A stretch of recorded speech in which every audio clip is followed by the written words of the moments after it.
Hi, I'm Greg Berninger, Ghent Town historian, and today's trip into Ghent history, we're going to learn all about the history of the famous Ghent band. And to help us out with that, we actually have with us the historian of the Ghent band. Thanks for having me, Greg. It's a pleasure to be here to talk about this great Ghent institution. Now tell us, why have you brought us here to the woods along Koenig Road between Route 66 and Ghent-Melonville Road? Because this is where it all began. I'm standing on the edge of the cellar hole of the Ghent Lutheran Church. That's the one. Now, how do you know this? Well, it's in a 1948 Chatham Courier article headlined, "Ghent Band Marks 50th Anniversary." And the article, part of the article reads, "In 1898, the Young Men's Club of the Lutheran Church of Ghent decided to organize a band. Among the participants was William Southard, A.R. Milius, Will Crick, and Frank Flanagan. They formed the Ghent Cornet Band."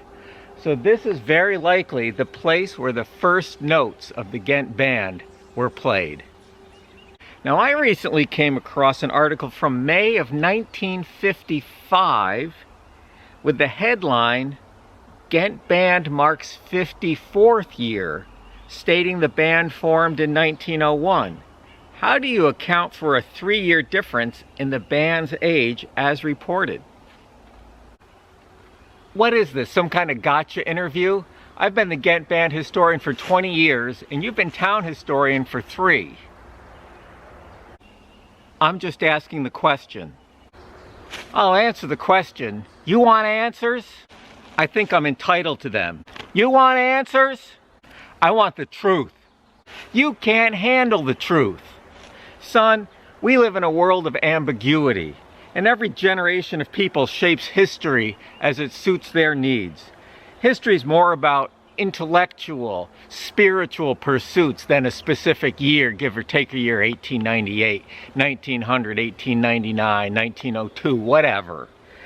The Ghent band, let me tell you, when I'm marching down the street in Ghent with the Ghent band, I am one of those members. I am Will Southard.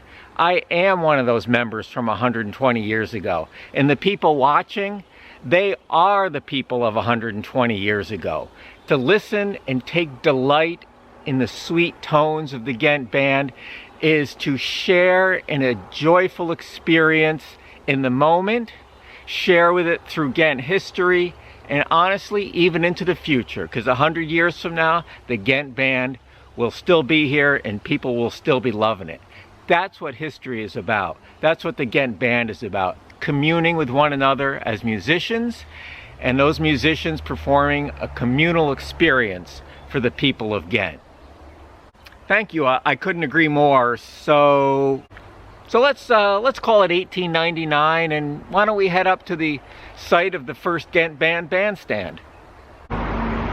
Just as the center of Ghent life shifted about a mile north after the coming of the railroad, we've moved about a mile north here to the backyard of the Bartlett House.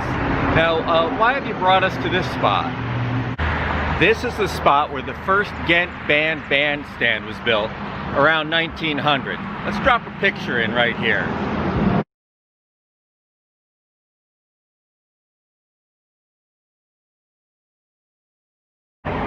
Why here? It seemed like a good place for a picture. No, why was the bandstand built here? Well, that's a good question. And I'm not sure exactly what the thinking was, but we're smart guys. We can kind of figure this out. We know from the 1905 map that this piece of property was owned by the Bartlett House, and they must have offered it up for the band's use. Now, why would they do that? Well, the band would be a big draw. It would be a big boost for their business. And of course, we are in the heart of what was Ghent's business district. You could get dinner for 50 cents, you could get ice cream, you could get beer. You had neighbors' porches to sit on as well, because it's residential too. It was a really, in some ways, a very good place to have it. Now, this was never a quiet place. There are two rail lines, there were two rail lines about 30 feet that way, so the trains rumbling through would have made noise. And imagine a steam engine just starting up from the train station.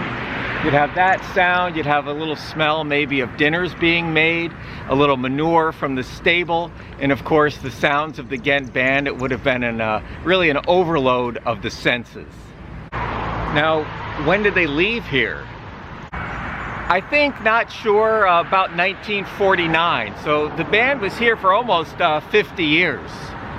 Now, do you have any sense of how well the concerts were attended when the band was in this spot? Of course, I'm the Ghent band historian. Well, I do have a letter to the editor, Chatham Courier, November 1920, November 4th, 1920, written by the conductor of the Ghent band. And it reads in part, "The Ghent band has never given itself much self-laudation, although we admit praise is as sweet to us as any other similar organization of humans. We did have an article written some years ago calling attention to a concert to be given the following week, but so much trouble was experienced by the local authorities in disposing of the crowds and keeping the streets open that the band leaders were asked to desist from general newspaper publicity in the future or until such a time as the state road was completed, as our bandstand at present is located very close to the highway."